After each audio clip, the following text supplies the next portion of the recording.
Download aplikasi Kontan sekarang di App Store atau Play Store.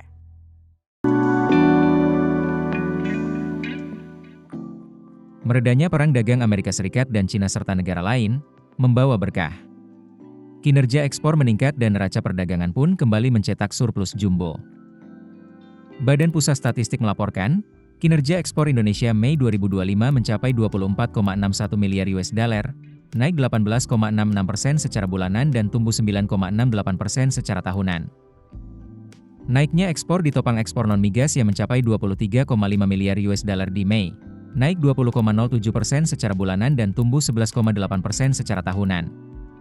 Sedang ekspor migas Mei 1,11 miliar US dollar, turun 4,99% secara bulanan dan anjlok 21,71% secara tahunan.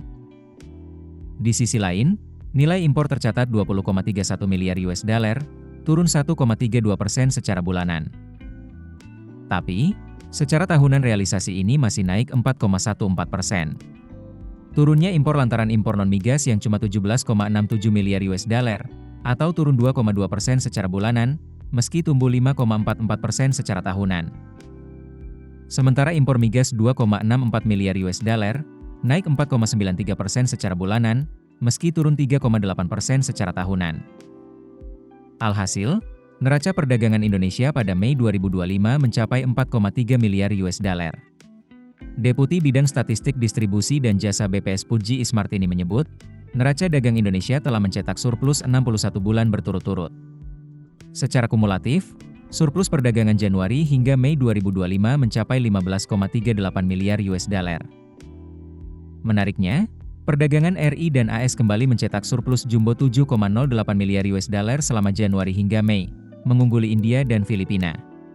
Surplus neraca dagang dengan India 5,30 miliar US dollar, sementara dengan Filipina surplus 3,69 miliar US dollar. Perdagangan RI Cina masih jadi penyumbang defisit terbesar, yakni 8,15 miliar US dollar. Ekonom Bank Danamon Hosiana Evalita Situmorang menilai, jelang tenggat kebijakan tarif 9 Juli 2025, muncul harapan resolusi dagang multilateral AS, Cina, Eropa, dan Jepang. Ini menopang kuat uang negara berkembang. Keputusan bisnis terbaik datang dari data, bukan tebakan.